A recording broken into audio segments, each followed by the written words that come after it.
दोस्तों हमारे देश में कुछ समय पहले किस तरह श्रद्धा वालकर मर्डर केस सामने आया था, जिसमें जो आरोपी था आफ्ताब पूनेवाला, उसने श्रद्धा का कत्ल किया था और कत्ल करने के बाद उसके लाश को टुकड़े किए गए थे और उन टुकड़ों को अलग अलग इलाकों में आफ्ताब पूनेवाला के द्वारा फेंक दिया गया था।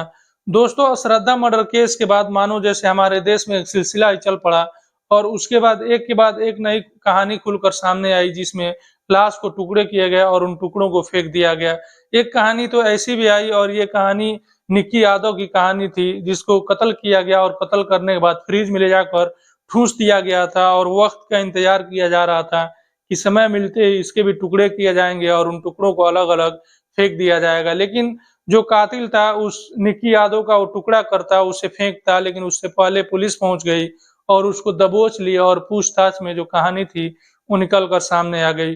दोस्तों आज जो मैं कहानी सुनाने जा रहा हूँ, ये कहानी हमारे देश से कई हजार किलोमीटर दूर एक दूसरे देश की कहानी है। दोस्तों मैं आज जिस शहर की कहानी सुनाने जा रहा हूँ, माना जाता है कि ये दुनिया का सबसे सुरक्षित शहर है, लेकिन उसी शहर में एक लड़की का कत्ल होता है और इस कत्ल का अंदाजा, हैवानियत का अंदाजा आप इस बात से लगा सकते हैं कि जो कातिल है वो इसके सर का सूप बनाए और उस सूप को इन लोगों ने पी लिया। दोस्तों नमस्कार, सलाम, सत श्री अकाल, मैं हूं मुस्तफा और आपका स्वागत है मेरे चैनल पर। आज जो मैं कहानी सुनाने जा रहा हूँ, ये कहानी हांगकांग की है। दोस्तों हांगकांग को माना जाता है कि दुनिया के सबसे सुरक्षित शहर है। दोस्तों हांगकांग में एक परिवार रहता है और इस परिवार में 3 बेटियां हैं। जो बड़ी बेटी है उसका नाम एबी चोई है और एबी चोई एक मॉडल है। जब एबी चोई की उम्र 18 साल थी तभी एबी चोई की शादी हो गई थी हांगकांग में ही एक लड़के से और उस लड़के का नाम था एलेक्स क्वांग। दोस्तों जब एलेक्स क्वांग से शादी हुई तो इनके 3 बच्चे भी हुए, लेकिन इन दोनों में बनती नहीं थी और झगड़े होते थे, जिसकी वजह से इन दोनों ने तलाक ले लिया और अलग-अलग रहने लगे। जो एबी चोई है वो अपने मायके आकर रहने लगी अपने माता-पिता के साथ। लेकिन दोस्तों जो ये एबी चोई थी, इसको अपने पति और अपने सास-ससुर से मिलना-जुलना था, उनके साथ उठना-बैठना था। जब भी वक़्त मिलता, ये उनके पास चली जाती और उनके साथ कुछ समय बिताती।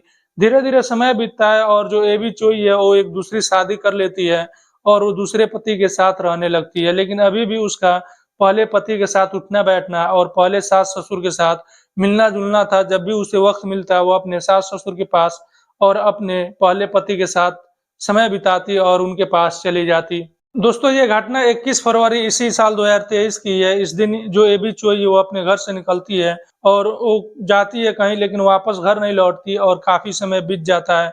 जो उसके परिवार वाले थे, जो उसके माता-पिता थे, एबी चोई को तलाशते हैं और ढूँढते हैं, लेकिन एबी चोई के बारे में कुछ पता नहीं चलता है। उसके नंबर पर भी फ़ोन किया जाता है, लेकिन एबी चोई का नंबर बंद आ रहा था और उससे संपर्क नहीं हो पा रही थी। दोस्तों धीरे-धीरे समय बीतता है और जो अब एबी चोई के माता-पिता थे, वो परेशान हो जाते हैं और पुलिस स्टेशन पहुँचते हैं और जाकर अपनी बेटी की गुमशुदगी का रिपोर्ट दर्ज करा देते हैं। पुलिस वाले रिपोर्ट दर्ज करते हैं, चूँकि ये हाई प्रोफाइल मामला था। एक हांगकांग के रसूखदार परिवार से ये मामला था। जो लड़की गायब हुई थी, वो एक मॉडल थी और जो उस लड़की के पिता थे, वो भी एक अमीर व्यक्ति थे। तो पुलिस इस मामले में तुरंत हरकत में आती है और एबी चोई को तलाशने में लग जाती है, लेकिन पुलिस के भी हाथ खाली थे और एबी चोई के बारे में कोई भी जानकारी नहीं मिल रही थी। धीरे-धीरे दिन बीत रहे थे, इधर परिवार वालों का भी बुरा हाल था, उनके ऊपर भी मानो दुखों का पहाड़ टूट गया हो। अपने बेटी को अभी तलाशते रहते हैं, ढूँढते रहते हैं। इधर पुलिस भी कोशिश करती है कि एबी चोई के बारे में कुछ जानकारी मिल जाए, लेकिन अभी तक हाथ खाली थे और एबी चोई के बारे में कोई सुराग नहीं मिल रहा था। तभी पुलिस को कुछ मुखबिरों द्वारा पता चलता है कि एबी चोई को आखिरी बार ताइपो जिला में देखा गया था। जो जहाँ की ये लड़की रहने वाली थी, जहाँ की ये मॉडल रहने वाली थी एबी चोई, उससे दूर एक दूसरा डिस्ट्रिक्ट था, एक दूसरा जिला था ताइपो जिला और उसी ताइपो जिला में मुखबिरों द्वारा पता चला कि एक घर के पास एबी चोई को देखा गया है। अब पुलिस वाले उस घर के पास पहुँचते हैं, ताइपो जिला जाते हैं और वहाँ जाने के बाद उस घर के अंदर पुलिस वाले जाते हैं और वहाँ तफ्तीश करते हैं और छानबीन करते हैं। लेकिन एबी चोई उस घर से नहीं मिलती है, पूरा घर छान मार लिया जाता है। लेकिन वहाँ से भी हाथ खाली थे। ये जो घर था ये 3 मंजिला मकान था।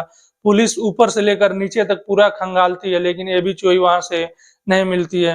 तभी पुलिस वाले वहाँ से लौटने वाले थे और वहाँ से निकलने वाले थे, तभी उनकी नज़र एक फ्रिज पर पड़ती है। जब पुलिस वाले ये फ्रिज देखते हैं, तो उस फ्रिज को खोला जाता है। जब फ्रिज खुलता है तो पुलिस वालों के पैरों के तले से ज़मीन खिसक जाती है और पुलिस वाले के होश पाख्ता हो जाते हैं। क्योंकि इस फ्रिज में 2 इंसानी पैर थे और कुछ मांस के टुकड़े थे। पुलिस वाले फौरन इस पैर को अपने कब्जे में लेते हैं और उन मांस के टुकड़ों को भी अपने कब्जे में ले लेते हैं।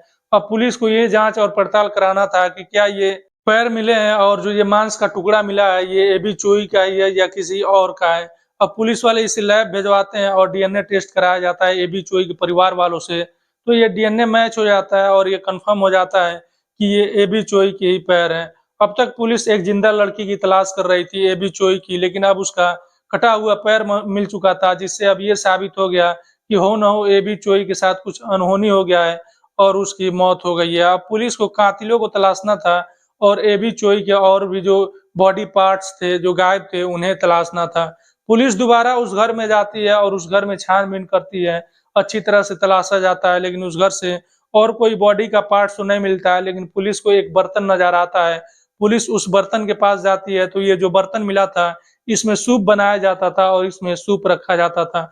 ये बर्तन ढका हुआ था, पुलिस उस बर्तन के ढक्कन को हटाती है और उसमें देखती है तो पता चलता है कि इसमें कुछ सब्जियों के टुकड़े हैं, जो तरल पदार्थ है उसमें, और उसके ऊपर ये सब्जियां तैर रही हैं, जिसमें कुछ गाजर थे और कुछ पत्ता गोभी थी और उसमें और भी कुछ हरी सब्जियां थी। पुलिस इसको अपने कब्जे में लेती है, उसमें कुछ पानी था और कुछ तरल पदार्थ था। अब पुलिस इन चीजों को अलग-अलग करती है, जो पानी है उसको अलग बर्तन में रखती है और जो ये सब्जियां थी उनको अलग निकालती है। जैसे वो बर्तन खाली होता है पानी से तो उसमें पुलिस को एक चीज नजर आती है और ये था सर का कंकाल। जब पुलिस ये चीज देखती है तो हैरान रह जाती है। जब पुलिस ये सर कंकाल को देखती है तो समझ जाती है कि हो न हो ये कंकाल उसी लड़की की है, उसी मॉडल की है जो गायब हुई है, जिसके पैर मिले हैं और जिसके कुछ मांस के टुकड़े मिले हैं। उस सर के कंकाल पर से जो मांस था वो निकाल दिए गए थे और जो खाल थे वो भी निकाल दिए गए थे। पुलिस को समझते देर नहीं लगता है कि हो न हो इसका सूप बनाया गया है और सूप को पिया गया है। अब पुलिस को कातिलों की तलाश थी। ये जो मकान था उसके मकान मालिक के बारे में पुलिस पता करती है और उस मकान मालिक के पास पहुंचती है। जब पुलिस मकान मालिक के पास जाती है तो पता चलता है कि वो कुछ ही रोज पहले इस मकान को उसने किराए पर दिया हुआ था। अब पुलिस पुलिस उस किराएदार के बारे में पता करती है तो वो एक व्यक्ति का नाम निकल कर सामने आता है और वो व्यक्ति का नाम था एलेक्स कवांग। एलेक्स कवांग वही व्यक्ति है जो इस मॉडल की यानी कि जो एबी चोई है उसका पहला पति है, और जो मकान मालिक है वो बताता है कि साहब इसके साथ 3 लोग और थे। जो एलेक्स कवांग है उसके माता-पिता थे और एक भाई था और यही लोग कुछ ही रोज पहले ये मकान लिए थे और यहाँ रह रहे थे। पुलिस को समझते टाइम नहीं लगता है और पुलिस समझ जाती है कि हो न हो इसके पीछे जो एबी चोई का पहला पति है उसी का हाथ है। अब पुलिस एलेक्स कवांग को ढूंढती है और तलाशती है और पूरा एलेक्स कवांग का जो परिवार है वो मिल जाता है। पुलिस उन्हें अपने हिरासत में लेती है और थाने लाती है और उनसे पूछताछ करती है। जब पूछताछ होती है तो एक बेहद ही खौफनाक कहानी निकलकर सामने आता है। ये लोग बताते हैं कि साहब जो एलेक्स कवांग की पत्नी थी जिससे तलाक हो चुका था एबी चोई, वो एक प्रॉपर्टी बेचना चाहती थी और वो करोड़ों की संपत्ति थी और हम लोग नहीं चाहते थे कि वो बेचा जाए, और इसी बात को लेकर हमने हमारे घर में और जो एबी चोई है उससे झगड़ा होता रहता था और आए दिन झगड़ा होता और हम लोग तंग आ चुके थे और एबी चोई से छुटकारा पाना चाहते थे। फिर हम लोगों ने प्लान बनाया कि क्यों ना एबी चोई को रास्ते से ही हटा दिया जाए, और प्लान के तहत ही हम लोगों ने एक मकान किराए पर लिया और उस मकान को किराए पर लेने के बाद वहां पर हम लोग गए और एबी चोई को हमने फोन किया और उस जगह पर ताइपो जो जिला पड़ता है उस जिले में हम लोगों ने उसको बुलाया। जब एबी चोई आ रही थी और उस घर के पास पहुंची थी तभी हम लोगों ने एक 7 सीटर कार से उसका एक्सीडेंट करा दिया और वो बेहोश हो गई। जैसे ही एबी चोई बेहोश हुई तो हम लोगों ने उसके शरीर को घर के अंदर ले गए और घर के अंदर ले जाने के बाद उसको रख दिया और पहले से हम लोग कुछ मांस कटर और मार्बर कटर और भी कुछ मशीनें लेकर आए हुए थे जिससे कि इसके शरीर को काटा जा सके और टुकड़े किए जा सके। और ये जितनी सारी मशीनें थी सब इलेक्ट्रिक मशीन थी और सब ये बिजलियों से चलने वाली मशीन थी। हम लोगों ने मिलकर उसके शरीर के टुकड़े किए और टुकड़े करने के बाद जो उसका सर था उस सर को हम लोगों ने सूप बनाया और सूप बनाने के बाद उसको पी लिया। दोस्तों ये बताते हैं कि जो उसका पैर था और जो कुछ मांस के टुकड़े थे वो हमने फ्रिज में रखे हुए थे, लेकिन अभी भी पुलिस इनसे पूछताछ कर रही है कि जो बाकी शरीर के हिस्से हैं वो उन हिस्सों का भी पता नहीं चल पाया है और पुलिस इनसे पूछताछ कर रही है कि वो हिस्से कहाँ हैं।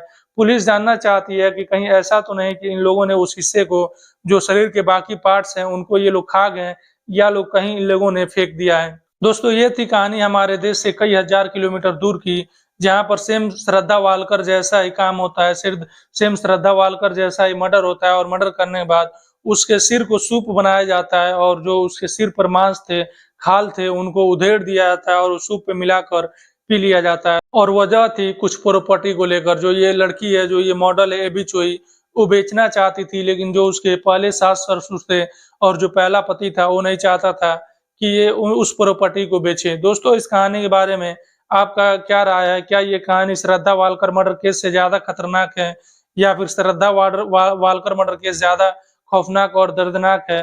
आपकी क्या राय है? आप कमेंट बॉक्स में दे सकते हैं और आपसे रिक्वेस्ट है कि मेरा वीडियो लाइक कीजिए और चैनल को सब्सक्राइब करना मत भूलिएगा।